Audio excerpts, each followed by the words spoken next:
चलो फिर देखते हैं आज नेक्स्ट क्वेश्चन। और अगला नेक्स्ट क्वेश्चन क्या है, लॉन्ग क्वेश्चन नंबर 5 हो जाएगा। और ये क्या बोलता है, किरचॉफ के नियमों को लिखे, साबित करे तथा इसके लिए व्हीटस्टोन ब्रिज। किरचॉफ के नियमों को लिखे, साबित करे तथा इसके लिए व्हीटस्टोन ब्रिज के संतुलन की अवस्था को, है ना, व्हीटस्टोन ब्रिज के संतुलन की अवस्था को प्राप्त करे या बताएं, दर्शाएं, ऐसे कुछ बोलेगा। ठीक है, यानी इसमें क्या करना है, किरचॉफ्स का स्टेटमेंट लिखना है, प्रूफ करना है, और इसके लिए इक्विवेलेंट कंडीशन का एक्सप्रेशन भी करना है हमको इन व्हीटस्टोन ब्रिज। तो चीजों को गौर फरमाओगे, यहां पे हम लिखेंगे right the Kirchhoff's law and prove it, write the Kirchhoff's law and prove it, and find the expression of equivalent condition in Wheatstone bridge. Okay, चलो चलते हैं नेक्स्ट, देखते हैं चीजें हैं क्या। ठीक है, किरचॉफ के दो नियम होते हैं जैसा कि हम जानते हैं। तो किरचॉफ के दो नियम होते हैं,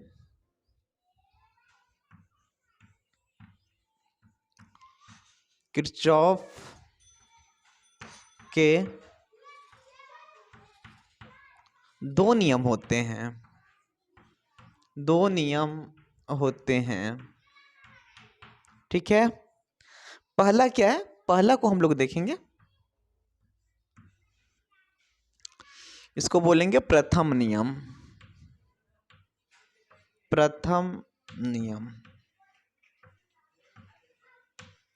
अच्छा, प्रथम नियम को हम लोग संधि का नियम भी कहते हैं, इसको फर्स्ट लॉ बोल सकते हो। अच्छा, फर्स्ट लॉ बोलता क्या है, क्या बोलता है कि इस संधि पर आने वाली किसी संधि पर कुल धाराओं का, किसी संधि पर कुल धाराओं का बीजगणितीय योग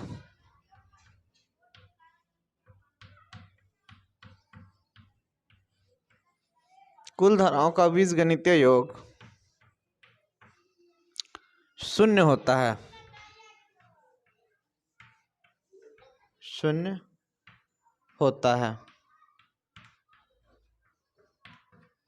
ठीक है, क्या बोलता है, किसी संधि पर कुल धाराओं का बीजगणितीय योग शून्य होता है। इट मीन्स क्या, आप इस प्रकार बोल सकते हो, sum of total current at the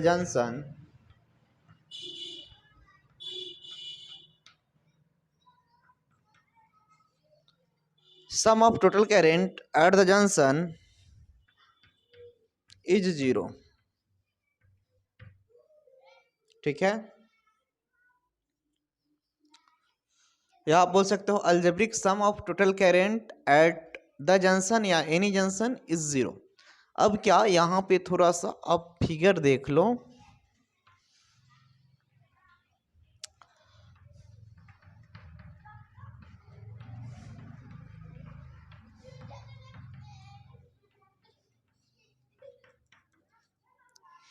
suppose हमने क्या किया, यहाँ पे एक जंक्शन बनाया, ये मेरा कोई जंक्शन है, और इस पे इनकमिंग करंट देखो, ये इनकमिंग करंट है, जंक्शन की ओर आ रही है, ये भी इनकमिंग करंट है, और ये जंक्शन से ये वाला करंट उधर जा रहा है, मतलब आउटगोइंग करंट हुआ, और ये भी आउटगोइंग करंट हुआ, जाने वाला है ना। तो हम क्या बोल सकते हैं, यहाँ पे यूं बोल सकते हैं, इसका साइन कन्वेंशन में क्या होता है कि आने वाली धारा के लिए, आने वाली करंट के लिए हम लोग क्या करेंगे, पॉजिटिव साइन लेते हैं, और जाने वाली के लिए निगेटिव लेते हैं। सो डैट आप क्या करोगे, यहाँ पे लिखोगे I1 प्लस I2। देखो ये I1 और I2 आ रही है टुवर्ड्स जंक्शन की ओर, and I3 and I4 are passes, है ना, फ्रॉम जंक्शन। तो इसको हम लोग लिखेंगे प्लस माइनस में I3 और प्लस माइनस में I4 एन इक्वल्स टू 0। ठीक है, अब क्या करोगे, यहाँ से अगर आप I1 प्लस I2 को रोक लो तो इधर हो जाएगा I3 प्लस I4। ठीक है, और इसका मतलब क्या हुआ कि incoming current is equals to outgoing current. Incoming current is equals to outgoing current. तो इतना लिख दोगे, ये फर्स्ट लॉ हो गया। ध्यान में एक बात रखना कि किरचॉफ का पहला नियम जो है, किरचॉफ का पहला नियम आवेश संरक्षण के सिद्धांत का पालन करता है। ठीक है, इसमें आवेश कंजर्व होता है। चलो जल्दी से इसको नोट करोगे, फिर हम लोग चलेंगे नेक्स्ट में, हरी अप। फिर हम लोग देखेंगे सेकेंड लॉ, जल्दी से नोट करोगे। चलो चलते हैं आगे और सेकेंड लॉ की तरफ हम लोग बढ़ेंगे। चीजें आसान है।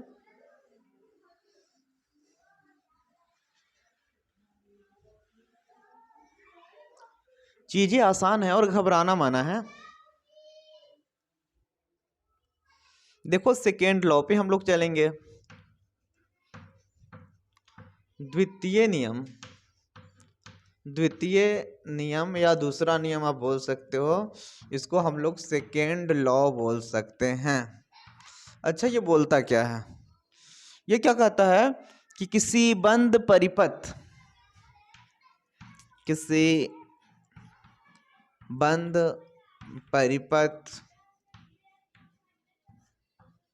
में किसी बंद परिपथ से गुजरने वाली धारा, किसी बंद परिपथ से गुजरने वाली धारा और उनके संगत प्रतिरोध के गुणनफल का बीजीय योग परिपथ के विद्युत वाहक बल के बराबर होता है, या अगर विद्युत वाहक बल ना हो तो 0 के बराबर होगा। किसी बंद परिपथ से गुजरने वाली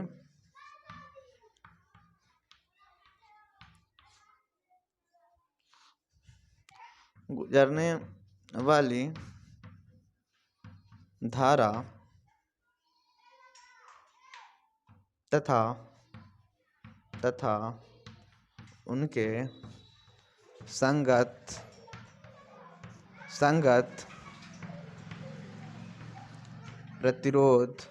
तथा उनके संगत प्रतिरोध के गुणनफल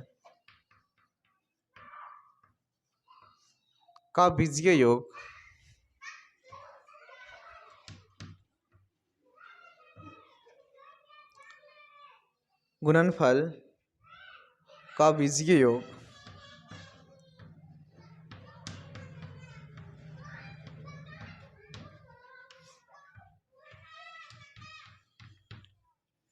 परिपथ। अच्छा, या फिर इसको ऐसे भी बोल सकते हो, किसी बंद परिपथ से गुजरने वाली धारा तथा उनके कुल धारा और उनके संगत प्रतिरोध के गुणनफल का बीजगणितीय योग। ठीक है, बीजगणितीय योग परिपथ के विद्युत वाहक बल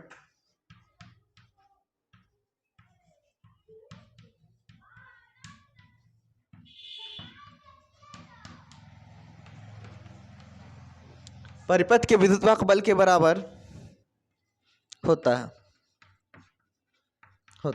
अच्छा, अगर विद्युत वाहक बल ना हो परिपथ में तो वो 0 के बराबर होगा। जैसे देखो मैं आपको बता दूं,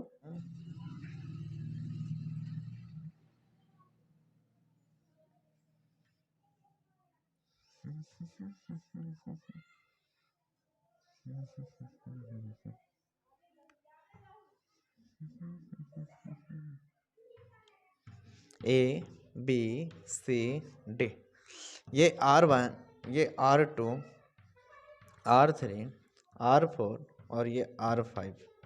ठीक है, अब देखो अगर मैं आ जाऊं, ये सब क्या है, एक दूसरे से बंद परिपथ है। बंद परिपथ में अगर मैं ये वाले में आऊं कि ए बी डी ए में इन क्लोज लूप, अच्छा पहले इसका डिफिनेशन दे दूं क्या? डिफिनेशन दे दूं? डिफिनेशन तो मैं दे रखा। इंग्लिश वाले क्या करोगे, लिख लोगे इन any close circuit, in any closed circuit the sum of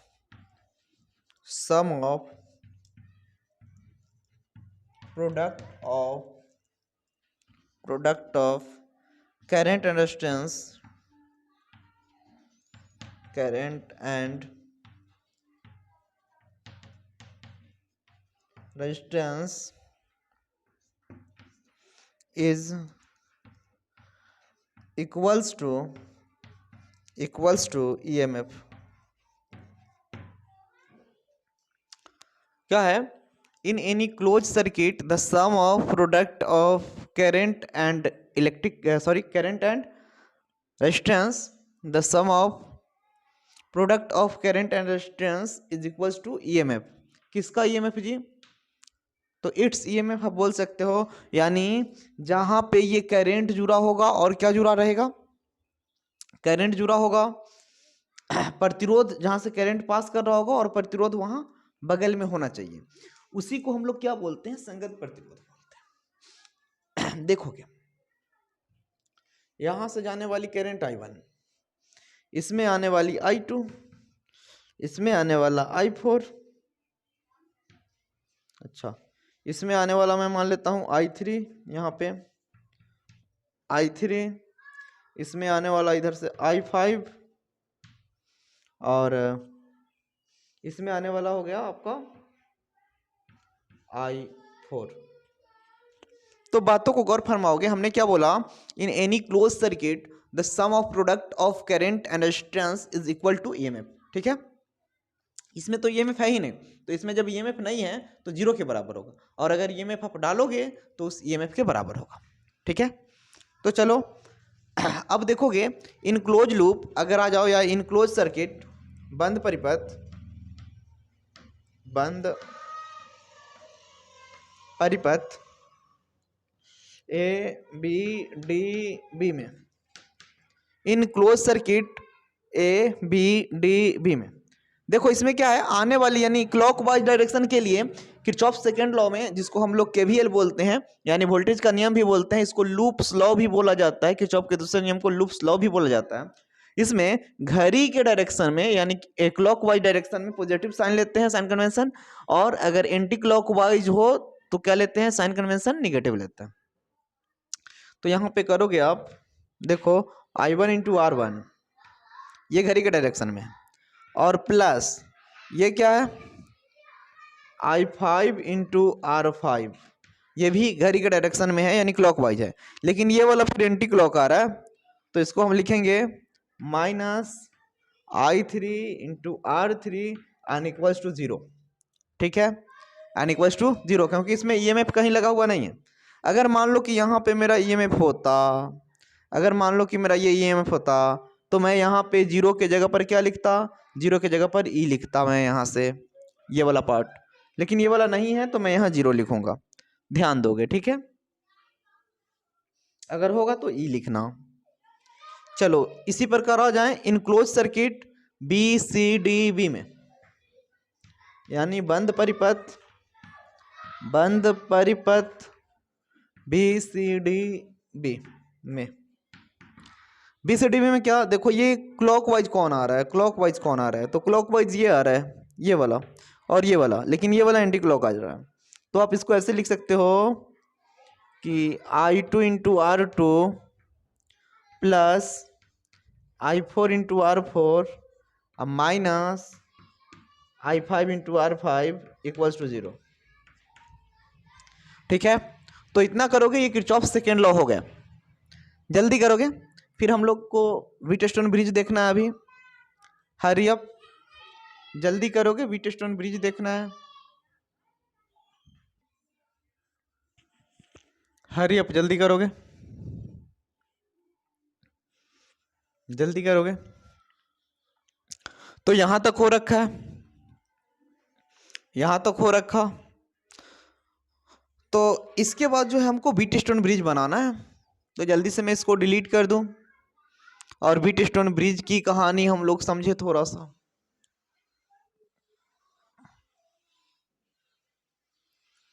अब देखेंगे हम लोग बीट स्टोन ब्रिज क्या बोल रहा है, और किरचॉफ सेकेंड लॉ समझ में आया तो बीट स्टोन ब्रिज भी हो जाना।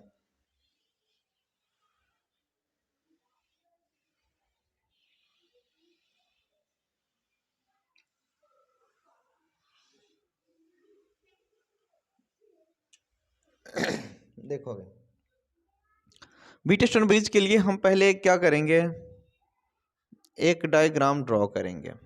ठीक है, एक डायग्राम ड्रॉ करेंगे।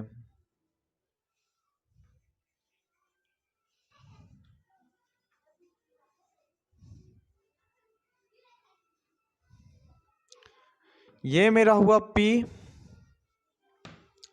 ये हुआ Q,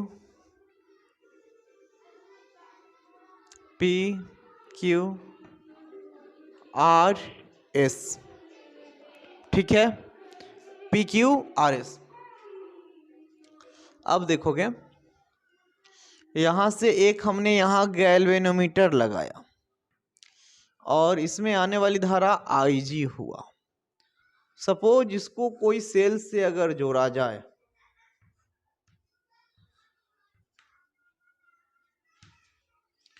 तो क्या है, ये आई है जो कि यहां तक आएगा आई, बट इसके बाद इसमें आने वाला जो है, इसमें आने वाला I1। अच्छा, इसमें अगर I1 आएगा और इसमें जा रहा है IG, तो इसमें कितना आएगा सोच के देखो। अगर तुम्हारे पास 10 रुपया है और फिर जो है यहाँ पे मैं मानता हूँ कि ये पार्ले जी है जिसका दाम 3 रुपया है, तो तुम पार्ले जी अगर 3 रुपया में यहाँ खरीद लेते हो जी, 10 रुपया लेके आए थे, 3 रुपया में खरीद लिए, तो अब तुम्हारे पास बचा कितना, तो 10 - 3 यानी 7, ये वाला।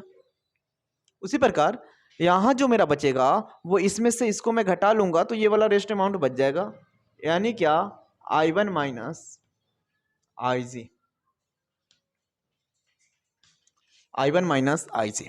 अच्छा देखोगे इसमें आने वाले करंट को अगर मैं I2 मान लूं, सपोज ये जो I आ रहा था वो I1 कुछ इधर गया कुछ इधर आया होगा I2, अब यहां तक आएगा, यहां पर आने के बाद ये इधर जाएगा, इधर जाएगा तो इधर से तो ये भी जाएगा, और इधर से अगर ये आया तो ये भी इधर जाएगा। इट मीन्स क्या, इसको लिख सकते हैं I2 प्लस IG, दोनों करंट मिलके उधर जाएगा। ठीक है, अब हम लोग इसका नामकरण कर लेंगे, इस पॉइंट को लिखेंगे A, इस पॉइंट का नामकरण B करेंगे, इसका C करेंगे, इसका D करेंगे। फिर आ जाए हम क्या लिखेंगे, यहां ये बीट स्टोन ब्रिज हो गया।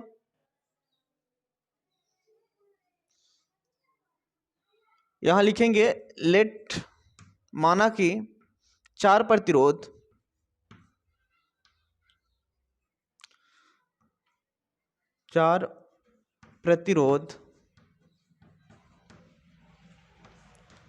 P Q R एवं S, P Q R एवं S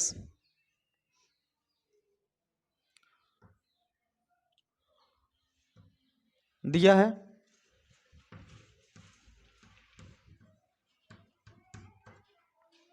या माना कि 4 प्रतिरोध P Q R S है, माना कि बीट स्टोन ब्रिज का 4 प्रतिरोध P Q R S है, इतना आपको लिख देना होगा। अब क्या करोगे, यहां पे अगर दिखा रखे हो ये डायरेक्शन वगैरह तो आपको कुछ करने की आवश्यकता है भी नहीं, डायरेक्टली आ जाएंगे हम लोग इन close circuit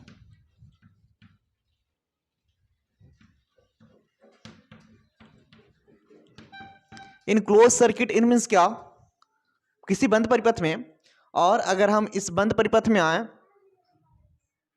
in close circuit A B D A, अगर A B D A इस वाले पार्ट की अगर केवल हम लोग इस पार्ट की बात करें तो देखोगे जो क्लॉकवाइज डायरेक्शन में ये जा रहा है, तो ये जाने वाली धारा I1, ठीक है, और इसका संगत प्रतिरोध ये आपका P हो गया। फिर देखोगे यहाँ पे आया, फिर इसमें आ रहा है, तो इसमें आने वाली धारा जो है वो IG है, तो हम यहाँ पे क्या लिखेंगे, क्लॉकवाइज है तो IG प्लस में, और इनटू ये इसमें जो प्रतिरोध लगा हुआ है वो गैल्वेनोमीटर है तो G लिखा प्लस। अच्छा इधर देखो, इधर आता तो क्लॉकवाइज होता है ना, लेकिन इधर से ही जा रहा है तो एंटी क्लॉक है, एंटी क्लॉक है तो इसको निगेटिव में लिखेंगे, तो निगेटिव में लिखेंगे तो यहाँ पे माइनस लेंगे I2 into Q.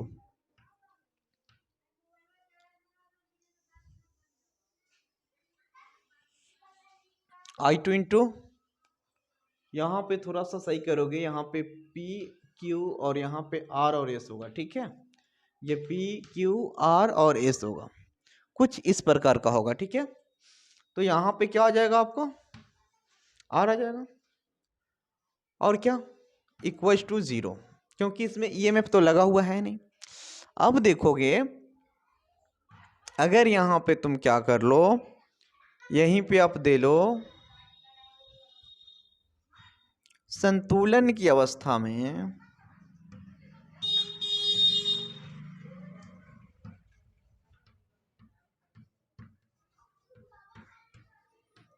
In the term of balance, ठीक है, या in the case of balance, balancing के केस में अगर हम लोग देखें तो IG इक्वल्स टू 0 मीन्स क्या, I1P plus 0 into G minus I2 into R equals to 0। It means क्या कि I1 into P minus I2 into R equals to 0, and that means I1 into P equals to I2 into R equation 1, ठीक है। तो यहाँ पे हम लोग क्या कर लेंगे, इस प्रकार इक्वेशन 1 आ जाएगा। जब आपको इक्वेशन 1 आ गया तो इक्वेशन 2 आप इजीली प्राप्त कर लोगे। फिर इसी प्रकार इन क्लोज लूप या close circuit B C D B, है ना, फिर आ जाएंगे in close circuit B C D B में अब क्या करेंगे, आने वाली देखो ये क्लॉकवाइज आ रही है, ये क्लॉकवाइज केवल ये आ रही है, और ये वाला एंटी क्लॉक जा रहा है, तो क्लॉकवाइज जो आ रहा है उसको हम लिखेंगे I1 माइनस आई जी इंटू क्यू, ये क्लॉकवाइज है, माइनस एंटी क्लॉक में कौन जा रहा है आई जी इंटू जी, और माइनस ये भी एंटी क्लॉक में जा रहा है कि I2 plus I G into S is equals to 0।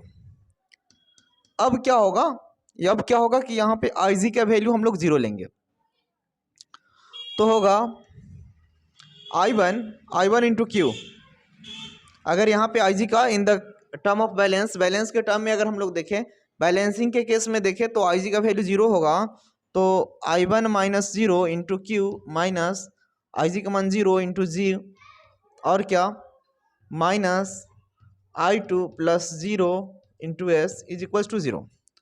अब अगर यहाँ पे थोड़ा सा हम लोग देखें तो हम लोग बोलेंगे कि I1 इंटू क्यू है ना, माइनस ये तो 0 हो जाएगा तो गायब हो गया, minus I2 into S is equals to 0। अब क्या करेंगे ना, अब क्या करेंगे कि यहाँ पे I1 into Q is equals to I2 into S, इसको इक्वेशन 2 मान लिए हम। देखोगे यहाँ पे इक्वेशन 2 आ गया। देखो ये क्लॉकवाइज था इसलिए हमने इसको पॉजिटिव लिया, यहाँ पे आने वाली धारा और संगत प्रतिरोध क्यों।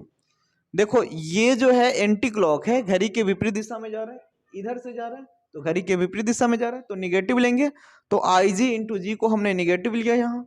फिर इस वाले पार्ट को भी हमने क्या लिया, यहाँ आने वाली करंट जो है, इसमें जो करंट पासेज करेंगे वो I2 प्लस IG, एंड इसका जो रेसिस्टेंस होगा वो ये वाला S होगा, तो हमने लिखा I2 plus IG N S, ठीक है। अब क्या करेंगे, अब हमने संतुलन की अवस्था में IG का वैल्यू जैसे ही 0 डाला तो ये सब जो है वो इक्वल्स हो जाएंगे, और हो जाएगा I1 into Q is equals to I2 into S, ये वाला इक्वेशन आता है। अब देखोगे फ्रॉम इक्वेशन 1 एंड 2 अगर इतना हो गया तो आप लोग आराम से इसको उतार लोगे, स्क्रीनशॉट कर लो जल्दी से। फिर हम लोग चलेंगे आगे और देखिए हम लोग नेक्स्ट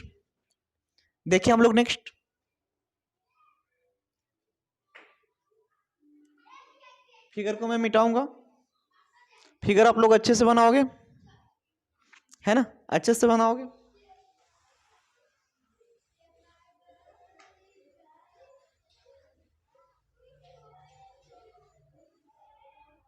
देखो अगर मैं यहां पे लिख दूं फ्रॉम इक्वेशन 1 एंड 2 समीकरण 1 एवं 2 से, तो क्या होगा, I1 into P is equals to I2 into R बटा I1 इंटू क्यू, और इधर क्या होगा I2 इंटू एस। I2 से I2 गायब होगा, I1 से I1 गायब होगा, एंड सो डैट इसीलिए P बट्टा Q is equals to R बट्टा एस। और इसको अच्छे से घेर लो, यहाँ बड़े बड़े अक्षरों में PROVED प्रूव्ड। किसी को दिक्कत नहीं होना चाहिए, आई हो। तो यहाँ पे 5 अंक का प्रश्न आपका हो गया और 5 अंक आपको मिल जाने, लेकिन इतना करना होगा, है ना। ओके, देन आप लोग कर लोगे। अच्छा हाँ, एक बात और आपको मैं बता दूं, ट्रांसफार्मर भी इस बार के लिए इंपॉर्टेंट है। तो ट्रांसफार्मर का सचित्र वर्णन कर लोगे, उसमें दोनों प्रकार के ट्रांसफार्मर के बारे में बता देना, स्टेप अप और स्टेप डाउन। फिर उसकी थोड़ा सा जो है फिगर बना दोगे, फिगर बनाने के बाद उसका वर्क लिख देना, ठीक है। हाँ, नंबर ऑफ कॉइल भी लिखने होंगे, फेरों की संख्या भी लिखने होंगे इसमें, ठीक है। सब चीजों को जैसे पढ़ाया गया है वैसे आप कर लोगे तो हो जाएगा। फिर क्या है, चल कुंडली गैल्वेनोमीटर, है ना। गैल्वेनोमीटर भी इंपॉर्टेंट है, तो थोड़ा सा उसको देख लोगे, ठीक है। अच्छा, नाभिकीय रिएक्टर, न्यूक्लियर रिएक्टर ना, हाँ जी हाँ जी, न्यूक्लियर रिएक्टर मैं भेज रखा हूँ आप सभी लोगों को, लॉन्ग क्वेश्चन का PDF मैं भेज रखा हूँ। तो न्यूक्लियर रिएक्टर भी आप लोग देख लोगे, नाभिकीय रिएक्टर, है ना। ओके, हाँ जी, चलो ठीक है।